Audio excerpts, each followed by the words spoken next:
قطعاً یہ غلط ہے، یعنی گویا اپنی گمراہی کا سارا الزام خدا بندی عالم۔ اس کا مطلب یہ ہے ہم پاک صاف ہیں، اگر 50% خیر ہے تو اللہ کی طرف سے پوزیٹو، اور اگر 50% شر ہے جو ہم کر رہے ہیں تو یہ تو نیگیٹو ہے۔ اس کا مطلب یہ ہے کہ آدھا اللہ صحیح ہے اور آدھا اللہ خراب ہے۔ وہاں یہ کہتے ہیں کیونکہ یزید نے کوئی ڈائریکٹ تو نہیں مارا، اس نے تو آگے بندوں کو کہا جنہوں نے ڈائریکٹ مارا ہے وہ قاتل ہیں۔ اس کا بیٹا کیا کہہ رہا ہے؟ قد قتل ابی۔ ہر دیکھیے عربی فصاحت اور بلاغت میں ایک لفظ ہوتا ہے قاتل، ایک ہوتا ہے باب افعال اقتل۔ قاتل کا معنی ہوتا ہے مارنا، اقتل کا ہوتا ہے مروانا۔ بیٹا یہ نہیں کہہ رہا قد اقتل ابی، میرے باپ نے مروایا، کہا قد قتل ابی، میرے باپ نے کیا عطرت رسول اللہ۔ اور صرف یہی نہیں کیا، اگلی بات وہ اباح الخمر، اور اس نے شراب کو جائز قرار دیا۔ اب یہاں کئی لوگ کہتے ہیں بھائی آپ ایسے ہی شراب کہتے ہیں، یہ تو خمر تو اور خمر تو اور چیز ہے، بھائی یہ وہی چیز ہے۔ اباح الخمر، خمر کو مباح قرار دیا اس نے۔ اور تیسرا کام اس نے کیا کیا؟ حرب الکعبہ، کعبہ کی بھی حرمت۔ اور 3 سالہ دور حکومت میں 3 دن ایسے بھی آئے کہ مسجد النبوی میں 3 دن آذان نہیں ہوئی۔ 1700 صحابہ کو قتل کیا گیا اس کے دور میں۔ 10,000 سے زائد ایسے بچے اس دنیا میں آئے ہیں جو ناجائز تھے۔ اس کے واقع حرہ کی وجہ سے دیکھیں، بہت بڑی تاریخ ہے، میں ایک جملہ کہہ کر آگے بڑھ رہا ہوں آپ کی خدمت۔ اور نتیجہ کیا نکلا؟ خانہ کعبہ کی بھی حرمتی ہوئی۔ ان کا بیٹا یہ کہتا ہے کیا؟ حرب الکعبہ۔ اور کسی نے کہا یہ خلافت لے لو، توجہ رہے، خلافت لے لو۔ اس کے جملے کیا تھے؟ لم ازق حلاوت الخلافہ، میں اپنے باپ کی اس خلافت کی کڑواہٹ کو میں محسوس کرنا ہی نہیں چاہتا۔ کہا میں اپنے باپ کی جو خلافت ہے اس کی کڑواہٹ، یعنی اتنی کڑواہٹ ہے میں لینا ہی نہیں چاہتا۔ کیوں؟ رعینا بذنوبہ، اس لیے کہ وہ اتنا بڑا گناہگار تھا، اگر میں وہ لے لوں تو اس کا مطلب یہ ہے کہ میں گناہگار کا جانشین بن گیا، میں گناہگار کا جانشین بن گیا۔ اس کا مطلب یہ ہے کہ اسی لیے روایات میں آیا ہے توجہ سے کہ کبھی ایسا ہوتا ہے کہ بری نسل میں اچھا پیدا ہو جاتا ہے، اور کبھی ایسا ہوتا ہے کہ اچھی نسل میں کوئی ایک برا پیدا ہو جاتا ہے۔ اور نتیجہ صحبت ہوتا ہے کہ جیسی صحبت ویسا اثر۔ اب آ جائیے، جس سے ڈھانپنا چاہے نہیں ڈھانپ سکتا۔ وجہ کیا ہے؟ حسین ابن علی کے امر بالمعروف نے اس کے تمام تر رازوں کو اکھیڑ کے رکھ دیا ہے کہ اس کے اندر کیا تھا۔ اب میں جس مثال کی طرف جانا چاہتا ہوں، اگر کسی معاشرے میں خرابی پیدا ہو رہی ہو، اس کے ذمہ دار کون ہیں؟ 3 افراد، ایک حجت خدا، ایک وہ قوم، اور ایک وہ منحرف ٹولہ جو انحراف پیدا کرنا چاہ رہا ہے۔ اب آ جائیے، اس سے پہلے ایک اس کی طرف متوجہ کرتا ہوں، آپ دیکھنا چاہتے ہیں بے شک ساتھ ساتھ آپ دیکھ سکتے ہیں قرآن مجید سورہ مبارکہ طٰہٰ کی آیت نمبر 86 سے لے کر آنورڈ تقریباً 10-12 آیات ہیں جن میں حضرت موسیٰ کا تذکرہ ہے جب وہ گئے کوہ طور پر۔ اب سنیے، حضرت موسیٰ، یہ یاد رکھیے، امر بالمعروف کی بات ہو رہی ہے، نہیں عن المنکر کی بات ہو رہی ہے۔ حضرت موسیٰ کوہ طور پر جاتے ہیں 40 دن کے لیے۔ وَوَعَدْنَا مُوسَىٰ 30 لَيْلَةً، ہم نے 30 راتوں کا وعدہ کیا۔ وَأَتْمَمْنَاهَا بِعَشْرٍ +10، اور فَتَمَّ مِيقَاتُ رَبِّهِ 40 لَيْلَةً، 40 ہو گئے۔ حضرت موسیٰ جب جا رہے تھے تو قال موسیٰ لأخیہ، اپنے بھائی سے کہا 3 کام کرنا، توجہ رہے، 40 دن کے لیے جا رہے ہیں کوہ طور پر، اپنے جانشین کو کہہ رہے ہیں 3 کام کرنا۔ فَخْلُفْنِي فِي قَوْمِي، میری قوم میں میرے خلیفہ بن جائیے، میرے جانشین بن جائیے۔ دوسرا کام وَأَصْلِحْ، ان کی اصلاح کیجئے۔ اور تیسرا کام وَلَا تَتَّبِعْ سَبِيلَ الْمُفْسِدِينَ، اور فاسد اور مفسد لوگوں کے راستے پر نہ چلیے اور نہ ان کی تائید کیجیے. کتنے دن کے لیے؟ توجہ رہے. 40 دن کے لیے ایک نبی جائے تو اپنا پیچھے خلیفہ بنائے, لوگوں کی اصلاح کا بندوبست کرے, اور یہ کہے کہ مفسدین کی تائید نہ کریں, تو 40 دن کا سمجھ میں آتا ہے. اور ادھر نبی نے فرمایا یا علی انت منی بمنزلت ہارون من موسی, اے علی تیری مثال مجھ سے وہی ہے جو ہارون کو موسیٰ سے ہے. جو موسیٰ 40 دن کے لیے جا رہا ہے وہ تو جانشین بنا کے جا رہا ہے, اور جو محمد مصطفیٰ مثل موسیٰ ہیں وہ جب جا رہے ہیں تو بغیر خلیفے. آگے بات آئیے, جب وہ گئے, توجہ, جب وہاں 40 دن تک پہنچے کوہ طور پر, اور جیسے ہی وہاں پہنچے 40 دن میں جب تورات کمپلیٹ ہو گئی, بجائے اس کے کہ وہ خوش ہوں بلکہ خوش ہوئے میرا فریضہ پورا ہو گیا. اچھا, جیسے ہی خوش ہوئے اللہ رب العالمین نے ساتھ ایک اور خطرناک خبر سنا دی. کہا آپ تو ادھر آ گئے ہیں, وہ ازل سامری, آپ ادھر آ گئے ہیں اور پیچھے سے سامری نے قوم کا بیڑا کتنے دن میں, ہاں, اسی لیے کہا جاتا ہے 40 دن میں سامری نے بیڑا غرق کر دیا, لوگوں کو مرتد بنا دیا, لوگوں کو مشرک بنا دیا. اس لیے کہا جاتا ہے امت محمدی حضرت موسیٰ کی امت سے زیادہ اچھی ہے, اس لیے کہ وہ 40 دن میں مرتد ہو گئے, اور امت محمدی 1400 سال کے بعد بھی لا الہ الا اللہ کی گواہی دے رہے ہیں.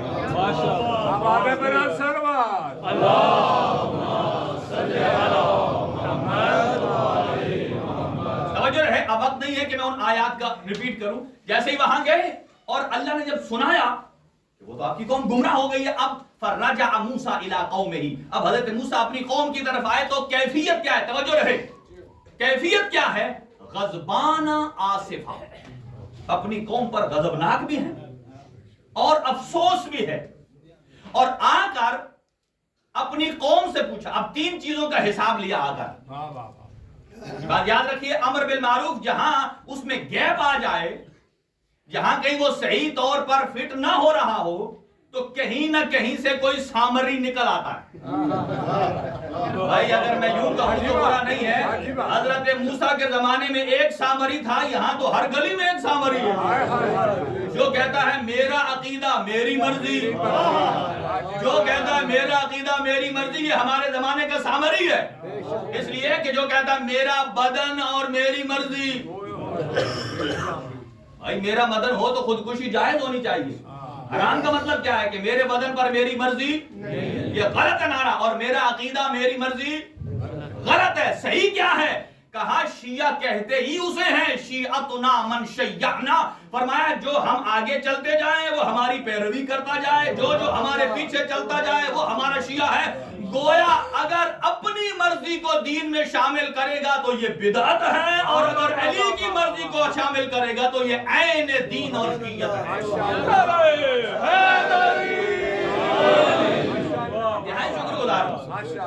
یعنی کہ گویا سامری کسے کہتے ہیں؟ گویا آپ یہ کانسیپٹ سمجھ لیجئے, ہر نیا عقیدہ بنانے والا سامری. اچھا, آپ نے کہیں دیکھا ہے کوئی کسی گھوڑے کے کان میں آذان دے رہا ہو, چھوٹے بچے؟ تو میں آپ کو بتا رہا ہوں, دیکھیں ذوالجناح گھوڑا ہے, جانور ہے, لیکن جب منسوب ہو جاتا ہے امام حسین علیہ السلام کی سواری کے ساتھ, یہ قابل عزت ہے, قابل احترام ہے, بلکہ اس سے بڑا ایک جملہ کہوں, یہ شاعر اللہ میں سے ہو جاتا ہے, شاعر اللہ میں سے ہو جاتا ہے. تو کبھی کسی جانور کا نماز جنازہ ہوتا ہے؟ یہ ہو رہا ہے, جو کر رہا ہے وہ سامری ہے. اسی طرح آپ اور ہمارا انسان کا بچہ پیدا ہوتا ہے تو اس کے دائیں کان میں آذان اور بائیں کان میں اقامت کہی جاتی ہے. اگر اسی ذوالجناح کا بچہ پیدا ہو, یا کسی گھوڑے کا بچہ پیدا ہو اور پیدا ہوتے ہی وہ نیت کر لے اس کو میں ذوالجناح بناؤں گا، اور جیسا ہی پیدا ہو اس کے دائیں کان میں آذان کہے. یہ عقیدہ کہاں سے آیا؟ یہ سامری ہے. اگر آج ایسے سامری کو وقت کے موسیٰ نے نہ روکا، 100 سال کے بعد یہ کمزور درخت ایک تناور درخت بن جائے گا اور لوگ دلیلیں لے آئیں گے. بھائی ائمہ کے زمانے میں بھی ہوتا تھا. دیکھیں یہ باتیں ایسی ہیں، اسے کہا جاتا ہے امر بالمعروف نہی عن المنکر. امام حسین ابن علی نے کربلا میں کون سے ایسے منکر. اچھا ایک اور جملہ، سید الشہداء جب جا رہے تھے کربلا کی طرف، راستے میں رک کر ایک خطبہ دیا 5 لائن کا، اور فرماتے ہیں وقال حسین ابن علی علیہ السلام فی مسیر الی کربلا. توجہ سے جملے سنیے گا. جب امام خطبہ ارشاد فرماتے ہیں اس کا مطلب یہ ہے وہ مقام بیان میں ہے. یہ ایک فصاحت اور بلاغت ہے، یہ انداز ہے معصومین کے کہنے کا. آپ اور ہم جب کہتے ہیں مقام بیان میں نہیں ہوتے، ہم ہوتے ہیں مقام فرط میں، مقام جذبات میں. جب ہم کسی سے بات کر رہے ہوتے ہیں یا ہم نرم لہجے میں ہیں، سخت لہجے میں ہیں، ہماری نرمی اور سختی مزاج پر ڈیپینڈ کرتی ہے، اور ہمارا جو سامنے طرف مقابل ہوتا ہے اس کا ریئیکشن بتاتا ہے کہ ہم کس انداز سے بول رہے ہیں. اگر ہماری زیادہ تعریف کر رہا ہوگا ماشاءاللہ دنیا میں اگر تم ہو تو ایک ہی، اور اگر ایک جملہ کہے نہیں اگر یہ چیز ایسی ہے بس یہاں سے گنتی الٹی ہو جائے گی. امام مقام بیان میں ہے، یہ معصوم ہے، یعنی آپ کا قول سب کے لیے اطاعت کی حیثیت رکھتا ہے. امام نے ارشاد فرمایا، توجہ رہے، ان الدنیا قد تغیرت وتنکرت. آپ ارشاد فرماتے ہیں، آپ اندازہ لگائیے، ہم کربلا سن رہے ہیں، امام کربلا بپا کر رہے ہیں. فرق ہے. اور امام کس انداز سے پیش کر رہے ہیں؟ امام شاہد اور مشہود کی منزل پر ہے. جملہ بڑا سخت ہے، شاید میرے نوجوانوں کو سمجھنا ہے. شاہد اور مشہود اسے کہتے ہیں کہ آپ ایسا کام کر رہے ہو، دیکھنے والا دیکھ بھی رہا ہو، آپ کے کام سے مطمئن بھی ہو، اور آپ خشوع اور خضوع سے وہ کام کر رہے ہو بغیر کسی بناوٹ کے، بغیر کسی بناوٹ کے. تو امام وہاں گئے، فرماتے ہیں ان دنیا، یہ دنیا تغیرت و تنکرت. تغیرت کہ دنیا بدل گئی ہے. یہ جملے سنیے، حضور میں کربلا فرماتے ہیں راستے میں کوئی ملتا ہے کوئی چھوڑ جاتا ہے، کوئی ملتا ہے کوئی چھوڑ جاتا ہے. کسی کا ریئیکشن، ایک کو امام نے دعوت دی، او میرے ساتھ چلو، اس نے آگے سے کیا جواب دیا پلٹ کر؟ کہتا ہے آقا میں تو بزی ہوں، اگر آپ کی مدد کے لیے گھوڑا چاہیے تو میں اپنا گھوڑا آپ کو دے سکتا ہوں. یہ کیا چیز ہے؟ یہ بتا رہی ہے، امام اسی چیز کو نقل کر رہے ہیں، ان دنیا کا تغیرت، دنیا بدل گئی. وہ تنکرت، تنکرت کا مطلب یہ ہے کہ اس کے اندر برائیاں آ گئی ہیں، عمومی ہو گئی ہے. مراد یہ کہ جو مال جتنا خصوصی ہوتا ہے، امپورٹنٹ ہوتا ہے، جتنا عمومی ہوتا ہے، کوئی ویلیو نہیں آتی. نیا کوئی بھی ایڈیشن ہو، سٹارٹنگ میں پرائس بڑی زیادہ ہوتی ہے چونکہ وہ چند لمیٹڈ ہوتا ہے، اور جیسے پھیل جاتا ہے تو پرائس نیچے آ جاتی ہے. اور پھر ارشاد فرماتے ہیں ان دنیا کا تغیرت و تنکرت، فرماتے ہیں وَأَدْبَرَ الْمَعْرُوفِ وَلَمْ يَبْقَ مِنْهَا صُبَابَةٌ كَصُبَابَةِ الْإِنَاءِ. فرماتے ہیں کہ اس دنیا کے اندر سے جو معروف ہے، معروف نے دنیا سے منہ موڑ لیا. باتیں سخت تو نہیں ہیں. دنیا نے یا معروف نے، ابھی تعریف ہم نے کی امر بالمعروف، معروف نے دنیا سے منہ موڑ لیا ہے. اور دنیا میں معروف فرماتے ہیں کتنا رہ گیا ہے، آپ سنیے گا. فرماتے ہیں لم یبقى منها كصبابۃ. صبابہ یہ انگلی کو کہا جاتا ہے، ایک انگلی کے پورے کو. اور جب کسی ہنڈیا میں یا کسی پلیٹ میں آپ سالن کھا رہے ہوں اور جب آپ کھا لیتے ہیں وہ تمام ہو جاتا ہے، اور آخر میں جو آپ انگلی سے صاف کرتے ہیں اسے کہتے ہیں كصبابۃ الاناء، کہ جو انگلی سے برتن صاف ہو جاتا ہے اس میں کتنا کھانا ہوتا ہے؟ بھرا ہوا ہوتا ہے؟ نہیں، مراد نہ ہونے کے برابر. فرمایا اس دنیا میں معروف نہ ہونے کے برابر. اور اگلا جملہ سنیے، امام کا انتخاب کیا ہے. فرماتے ہیں وَخَسِيسُ الْعَيْشِ كَالْمَرْعَ الْوَبِيلِ، فرماتے ہیں کسی بھی جنگل میں کوئی بھی پارک یا کوئی بھی گراؤنڈ ہو، اس میں کچھ پودے ہوتے ہیں، گھاس جو آپ خود لگاتے ہیں وہ اہمیت کا حامل ہوتا ہے، اور کچھ ایسی چیزیں جو خود بخود اگ آتی ہیں، وہ جھاڑی بوٹیاں ہوتی ہیں، ان کو ان دوسروں کو محفوظ کرنے کے لیے ان کو گرایا جاتا ہے۔ فرماتے ہیں خسیس العیش کالمرع الوبیل، اس دنیا میں، دنیا کے باغ میں کوئی اچھی فصل تو رہ نہیں گئی، وہی جڑی بوٹیاں ہیں جو خود بخود اگاتی ہیں اور دوسروں کو نقصان دیتی ہیں۔ اور آگے سے جملہ سنیے گا، امام کیا فرماتے ہیں، توجہ، یہ ہر شیعہ عزادار کی آنکھ کھولنے والا ہے۔ اعلیٰ ٹھہر کر میرا جملہ سنیے گا، جہاں جہاں جگہ ملتی ہے بیٹھ جائیے۔ الا ترون ان الحق لا يعمل به، توجہ رہے، وان الباطل لا ينتهى عنه، کیا آپ نہیں دیکھتے ہو، الا ترون، کیا آپ نہیں دیکھتے، ان الحق لا يعمل به، کہ حق پر عمل نہیں ہو رہا، والباطل لا يتناهى عنه، اور باطل سے روکا نہیں جا رہا۔ اسے کیا کہتے ہیں، اسے امر بالمعروف کہتے ہیں، لا يتناهى والنہی عن المنکر۔ اور پھر فرماتے ہیں ایسے میں ہمارا وظیفہ کیا ہے، ایسے میں دیکھیں امام وہ ہوتا ہے جو علاج بھی بتاتا ہے، صرف لوگوں کو پریشان نہیں کرتا، لوگوں کو مرض نہیں ڈیسائیڈ، بلکہ اس کا علاج بھی بتاتا ہے۔ امام فرماتے ہیں اگر ایسی کیفیت ہو، لِيَرْغَبَ الْمُؤْمِنُ فِي لِقَاءِ اللَّهِ مُحِقًّا، ایک مومن کو چاہیے کہ اپنے اللہ کی ملاقات کے لیے حقیقی تیاری شروع کر دے، حقیقی تیاری شروع کر دے۔ اب ملاقات کا مطلب کیا ہے، ہم بھی کوئی معراج پر جائیں اور ہمارا خدا کرسی پر بیٹھا ہوگا، ملے تو ملاقات ہوگی؟ نہیں، سورہ مبارکہ کہف کی آخری آیت میں ارشاد خداوندی ہے، اللہ ارشاد فرماتا ہے من کان یرجو لقاء ربہ فلیعمل عملا صالحا فلا یشرک بعبادت ربہ احدا۔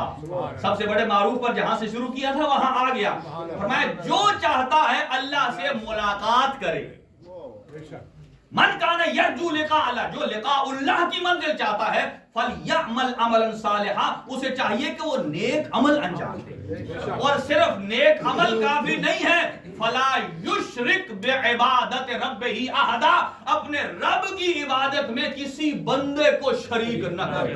نعرہ تکبیر، نعرہ رسالت، نعرہ حیدری، اپنے رب کی بندگی میں کسی کو شریک قرار نہ دے۔ اسی لیے کہا گیا ہے کہ یہ جو بناوٹ ہوتی ہے، ریاکاری ہے، اسے شرک خفی کہا ہے۔ اور آج کل ہمارا کوئی کام بھی ہے غیر اللہ کے لیے، اللہ کے لیے نہیں۔ مثلا اگر میں لباس لوں، کسی دکان پر انتخاب کرتا ہوں، یہ اپنے ذہن میں سوچئے، کسی شیشے کے سامنے جا کر چیک کرتا ہوں تو یہ نہیں کہتا مجھے فٹ آ رہا ہے، یہ نہیں آ رہا، میں پہلے یہ کہتا ہوں لوگ کیا کہیں گے، یہ کیسا ہے، اس کا مطلب یہ شرک ہے۔ اگر میں نیاز دے رہا ہوں اور یہ کہوں کہ یہ نہیں یہ پکاؤ، اگر یہ پکائی تو لوگ کہیں گے یہ نیاز یہ اللہ کے لیے نہیں ہے، اللہ کے لیے نہیں ہے۔ ایک شخص امیر المومنین مسجد میں داخل ہوئے، ایک شخص نماز پڑھ رہا تھا اور اتنی رفتار سے لگتا ہے آگ اسی کو لگی، پھٹ پھٹ ایک دم کھٹ پھٹ رکوع کا ختم۔ مولا نے بلایا، تعال ہنا، آیا اور کہا یہ کیسی نماز پڑھی؟ اچھا، بڑا چالو آدمی تھا، اسے بھی پتا تھا مولا نے مجھے کیوں بلایا۔ کہتا ہے آقا میں دوبارہ صحیح پڑھ دیتا ہوں۔ اندازہ لگائیے، میں آپ کے سامنے دوبارہ صحیح پڑھتا ہوں، اس کا مطلب یہ ہے وہ جانتا سب کچھ ہے لیکن مکار ہے۔ اچھا، جب مولا نے بلایا، اچھا ٹھیک ہے، امام کا کام تو اصلاح ہوتا ہے نا، امام کا کام تو انتقام لینا نہیں ہوتا۔ فوراً اس نے نماز پڑھی بالکل تسلی سے، رکوع سجدہ بالکل ٹائٹ، ٹھیک ہے۔ اس کے بعد کہتا ہے آیا مولا کے پاس، آقا اب کیسی؟ جیسے ہم کہتے ہیں نا، جیسے اب میں لباس پہنا ہوا تھا چینج کیا، اب یہ کیسا ہے؟ حضرت نے مسکرا کے فرمایا اس سے تو پہلے والی اچھی تھی، سبحان اللہ، اس سے تو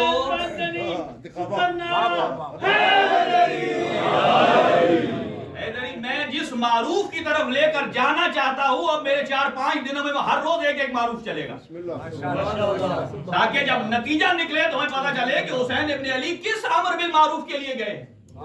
ہمارے معاشرے میں کون کون سی منہیات ہیں، یعنی کون کون سی ایسی چیزیں ہیں کہ جس کو ہم نے اپنے اندر سے نکالنا ہے، تب جا کر ہم صحیح حسینی بنیں گے۔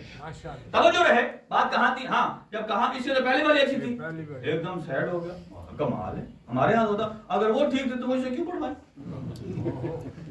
کیوں پڑھوائی؟ پھر کہتا آقا مجھے بتا دیں۔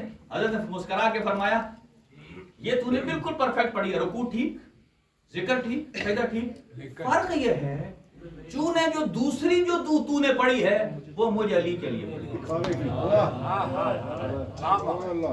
اور پہلی بھلے ٹوٹی تھی، بھلے تو نے رکوع سجدے کی ٹانگ توڑی تھی لیکن تھی اللہ کے لیے۔ اب نتیجہ کیا ہے؟ ہمارے کئی مومنین ان کی نماز صرف اس لیے قضا ہو جاتی ہے چونکہ ان کے مائنڈ میں ایک ٹائم ہے کہ مثلا ظہر اور عصر کی نماز ہم نے پڑھی تو آدھا گھنٹہ لگے گا، وہ کہیں گے اتنا کون مصلی پہ بیٹھے سارا دن کام کر کے آدھا گھنٹے مصلی پر، اس لیے پہلے اذان کہنی ہے، پھر اقامت کہنی ہے، پھر نماز پڑھنی ہے، پھر تسبیح پڑھنی ہے، پھر تعقیبات پڑھنی ہے، پھر دعا مانگنی ہے، پھر سجدہ کرنا ہے، پھر وہ لمبی زیارت پڑھنی ہے 14 معصومین کی۔ بھائی سمجھیے اسلام نام کس کا ہے؟ واجبات اور مستحبات کو سمجھیے۔ اگر آپ نے واجب کو ادا کر دیا تو آپ بری الذمہ ہیں، آپ گناہگار نہیں ہیں۔ مستحب ایڈیشنل ہے، کریں گے تو ثواب ہے۔ جب وقت کم رہ جائے، آپ تھکے ہوئے ہوں تو صرف واجب ادا کر لیجئے۔ سبحان اللہ، ماشاءاللہ۔ آذان دینا واجب نہیں ہے، اقامت دینا واجب نہیں ہے، بارہا بتا چکا ہوں، اور بعد میں تسبیح فضیلت ضرور ہے، دعا زیارت بڑی فضیلت ہے، لیکن صرف رکعات کو پڑھ لیجئے اور آپ اپنے واجب کو ادا کر لیں گے۔ ماشاءاللہ ماشاءاللہ۔ آپ کیا سمجھتے ہیں حسین ابن علی نے جو روز عاشور کی نماز پڑھی ہے وہ آدھے گھنٹے والی پڑھی ہوگی؟ جبکہ 2 بندے محافظ تھے، اور جیسے ہی تیر آئے لگے اور گرنے والے نے تیر برداشت نہ کر کے دولت سے ایک جملہ کہا، حل وفیت عہدی، اے آقا میں نے اپنا وعدہ پورا کر دیا، میں نے آپ کی حفاظت کر کے وفا پوری کر دی ہے۔ اب سنیے جو امام حسین نے جواب دیا، فرماتے ہیں جعلک اللہ من المصلین، اللہ تجھے محشر میں بھی نماز گزاروں میں سے محشور کرے۔ اب ایک اور روایت سنیے، ایک بندہ چھوٹی نماز پڑھتا ہے، ایک بندہ لمبی نماز پڑھتا ہے، لیکن چھوٹی میں خشوع و خضوع بحال رکھ سکتا ہے، لمبی میں خشوع و خضوع بحال نہیں رکھ سکتا۔ روایات میں ہے ایسا آدمی کے لیے مستحب ہے کہ وہ مختصر پڑھے لیکن خشوع و خضوع، یہ ہے اصل دین، خشوع و خضوع کے لیے۔ لہذا اب بات کہاں چلی تھی؟ کہاں سے کہاں؟ امر بالمعروف نہی عن المنکر، اور یہاں جو سب سے بڑا معروف ہے وہ ہے ذات پروردگار۔ اور اگر کوئی آدمی، امام حسین نے فرمایا کہ اگر اس کیفیت میں لیرغب المومن، مومن کو چاہیے اپنے آپ کو پریپیئر کرے اللہ کی ملاقات کے لیے۔ اور پھر آخر میں کیا جملہ ارشاد فرماتے ہیں؟ فرماتے ہیں لا اری الموت الا سعادہ ولا الحیات مع الظالمین الا برما۔ کہا یہ حسین ابن علی ذلت کی زندگی سے عزت کی موت کو پسند کرتے ہیں، یعنی لا اری الموت الا سعادہ، حسین ابن علی اس موت کو سعادت سمجھتا ہے، ولا الحیات مع الظالمین الا البرما، اور ان ظالمین کے ساتھ زندہ رہنے کو رسوائی سمجھتا ہے حسین ابن علی۔ لہذا ہم آ جائیے، میں وقت تمام ہو گیا، ایک نتیجہ اور دے دوں، باقی یہاں سے گفتگو کل کریں گے کہ حضرت موسیٰ نے کس انداز سے امر بالمعروف کیا، اور جس معاشرے میں خرابی پیدا ہوئی، ملحدین پیدا ہوئے، اللہ کے نبی نے اپنے جانشین سے بھی پوچھا یہ کیوں ہوا، حضرت ہارون سے، اپنی قوم سے بھی پوچھا، اور اس سامری کو بھی بلایا، تو ادھر آ بھائی تو نے کیا کیا۔ انشاءاللہ اس کا آپریشن کل ہوگا، لیکن ایک نتیجہ یاد رکھیے، مکتب اہل بیت کے نتیجے، اس کا خلاصہ کیا ہے؟ عقائد کا 3 جملے یاد رکھیں۔ اس دنیا کی سپر پاور اللہ رب العالمین، اور سب سے کمزور مخلوق